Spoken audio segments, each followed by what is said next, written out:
On this episode of Delivering Marketing Joy, I talk with Nadav Raviv, and he talks about what it's like to sell into the Nascar industry.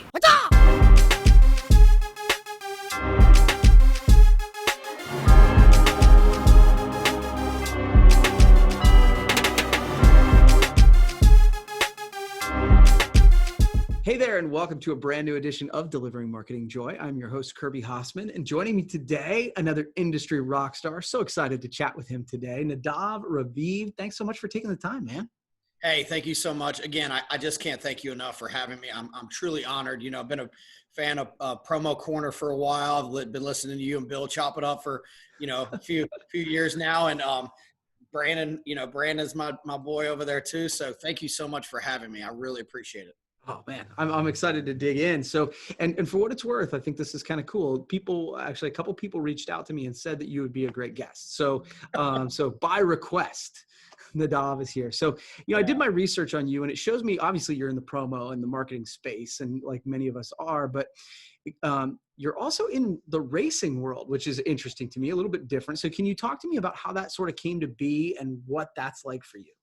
Absolutely. So when I was 16 years old, I went to my first race, Talladega Super Speedway. Kind of an interesting story. I snuck in the back of an ambulance.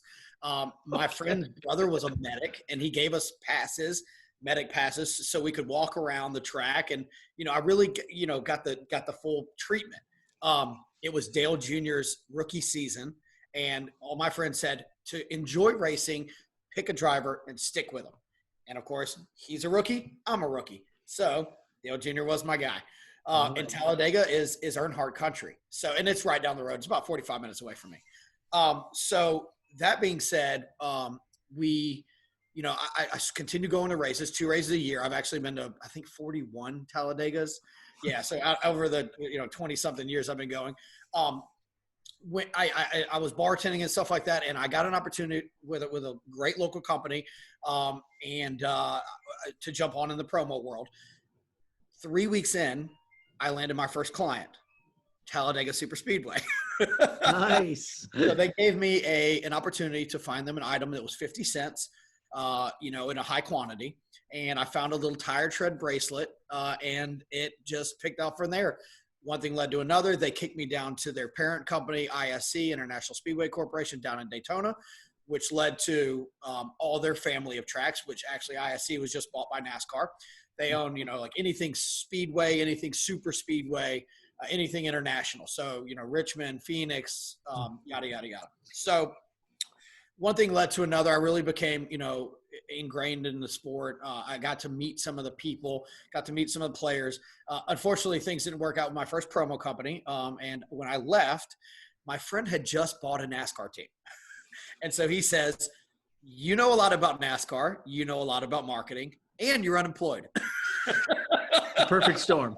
So I said, listen, I'm about to join up with another company.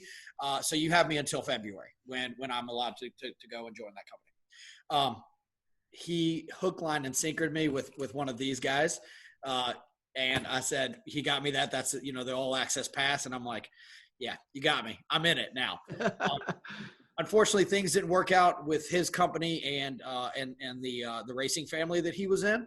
He got out of the sport about mid-July of last year. However, I had planted my roots. And one of the cool things about, being in NASCAR is you really have direct access to marketing directors of all these huge logos on all these beautiful cars. So, you're talking about, FedEx and Alsco and, UPS, Coca-Cola, all these logos are on cars. And if you go and you try to walk into a building, there's a camera or a security guard or whatever. Instead, now I can just walk right up to him and say, hey, my name's Nadav. I'm with blah, blah, blah. And we do the same thing.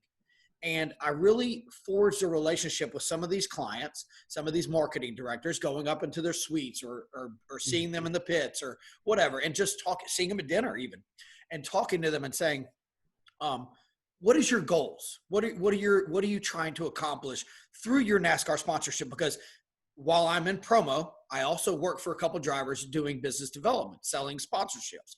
So I want to get a clear-cut idea of what exactly they're doing I am their demographic.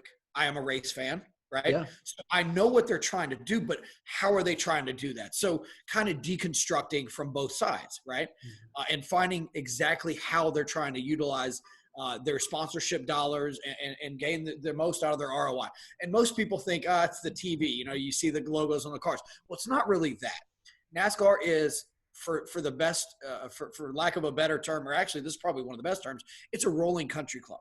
Every single weekend, you're rolling around with all these people who have marketing budgets, marketing dollars, and they're different. And the coolest part about it is it's a puzzle. You're trying to put this one with this one. I had a client out of Atlanta. It was a forklift manufacturer. And you talk about FedEx. What does FedEx have? Warehouses. What do they need in the warehouses? Forklifts. Lots of forklifts. One of my current team is SciAps Racing, and they created a gun that actually tests metals in scrapyards. Scrapyards use forklifts. Yeah. So it's just kind of like finding those, you know, that bridge and connecting those, and that aha moment. It's just so cool watching that happen. No, I love that. I mean, it's so funny. I mean, regardless of what business you're in, I mean, I think the people who can make connections and build relationships tend to succeed. And it sounds like that's really been a strategy of yours. So I'm curious, like, what are some unique challenges you need to overcome in this niche? Like it's a little bit different maybe, but maybe not. Sure. So while there are these big logos out there, obviously they do have, you know, a premier provider, you know, of their promotional hard goods and soft goods. One of the coolest parts about me being at the track every single weekend is accountability. So I don't get that order in, I got to stand up to face the fire on Friday afternoons. You know what I mean? But the best part about it is, and you know, is being able to go to that track. And Friday afternoons is pretty much, you know, good downtime.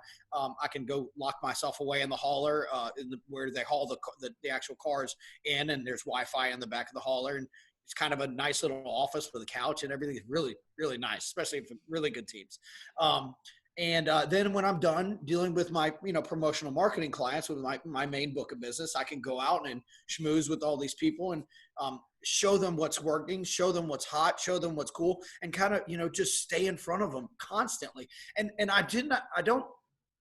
some of the bigger clients, I don't ask for their business right away, right? I get to know them. I get to know their brand. I get to understand what they're trying to accomplish. And then down the road, I say, oh, by the way, I was in your suite. I saw the plush stall. I saw the koozie. I saw the lanyard. I would love an opportunity with you. And it starts off small. You know, can I do a lanyard for you guys? You know, you got your co-branding with another sponsor this weekend. Let me do something for you there, or at least just show you pricing. And then here's something else that's cool.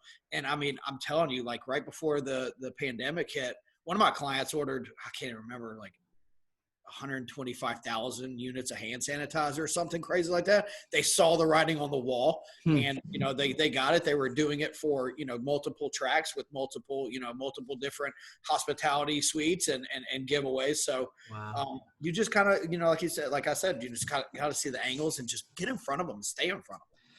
You know, that's so cool. I love the idea of like being in front of people on a regular basis. That's what we all aspire to be. I mean, you know what I mean? Like that's why we create content, is because we want to be familiar. We want to be whatever. So I love that you figured that out. So I'm curious. I mean, you seem like a pretty high energy guy. I like to fancy myself a bit of a high energy guy as well. But at the end of the day, we all need to be inspired, you know, every once in a while, right? So what are some things that help keep you fired up and inspired? So, my main one is obviously my family. I mean, I'm a single dude, so any ladies out there, what's up? How y'all doing? Especially in the promo or marketing world. I could talk this stuff all day long. In fact, my hashtag is #PromoNeverSleeps. That's also my Instagram handle, because I don't. And it's funny because people in the industry are like, Promo Never Sleeps. I'm like, you don't even know my name, do you? Kenny Vett is one of them. Yeah, I'm pretty sure.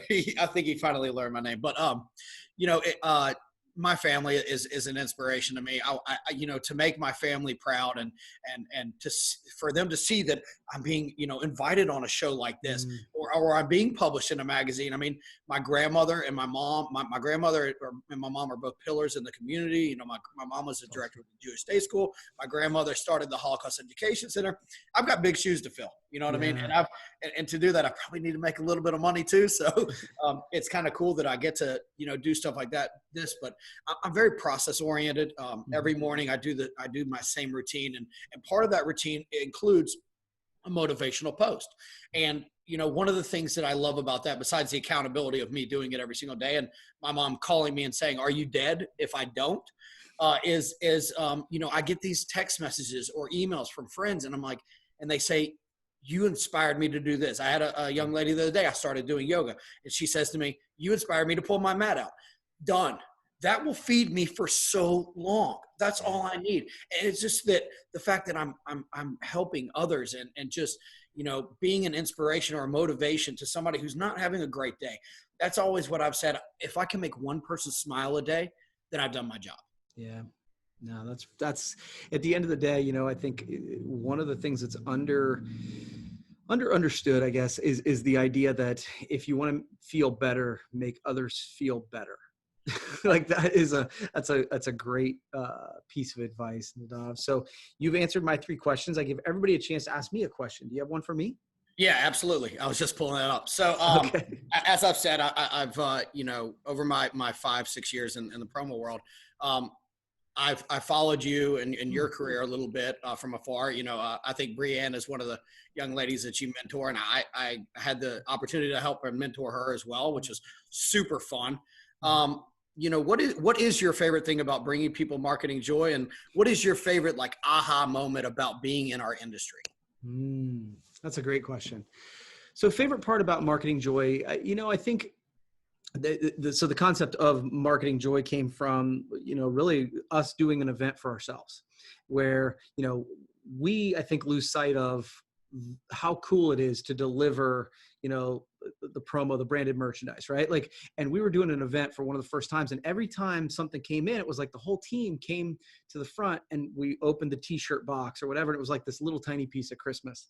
And I think never losing sight of that is what sort of marketing joy is for me. But then sort of you mentioned about the aha moment of being in the industry. First of all, thank you. It's really nice of you to say that about following our content and all that sort of thing. But I think it's come to me pretty recently that, I think once you start putting yourself out there, like you do with your inspirational posts, it does stretch you and hopefully makes you grow. But what occurs to me is it's not an exclusive club, right?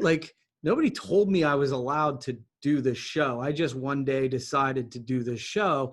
And it was really important to me. I'd heard a statistic that the average web show doesn't go past 5 episodes. So it was really important to me to start with 5 episodes. I wanted to surpass that right away. But by just continuing to show up, it's amazing how people go, well, you've got this great experience. I'm like, I'm just showing up every week. That's really it. Now, right. I get to learn from really smart people like you every week. And so that's sort of the masterclass I get to go through. But, the aha moment is you got to choose yourself. And it's not an exclusive club. You can do it too. And so that, to me, that's inspiring to go, oh, okay, well then anybody who wants to can put themselves out there in that way. And if you keep showing up, good things will happen. Yeah, absolutely. Like you said, I've got some pretty cool things in the works. I'm not ready to divulge at the moment, but podcasts like yours, podcasts like Brandon does, the content that y'all provide has really kind of set the bar. And, I kind of had this idea a few years back where I wanted to do those product showcases. I wanted to show this stuff, and I've done a couple of videos here and there. But I'm on the verge, the cusp of doing some stuff, and just taking your bar and raising it, for myself every single day, because I see what you're doing. I want to go more than 5 episodes too. Yeah, I love it. Yeah. Well, consistency is the key. And I think that Brandon would tell you that. I think Bill would tell you that. I mean, it's certainly been a mantra of mine. And so, yeah, if there's anything I can do to help, let me know. Absolutely. Well, thank you so much, man. I appreciate you having me on. It's truly, truly, truly an honor. So thank you. Absolutely. Absolutely. We'll do it again sometime. Okay. All right. Thank you. All right. Well, that's going to wrap up this edition of Delivering Marketing Joy. We'll see you next time.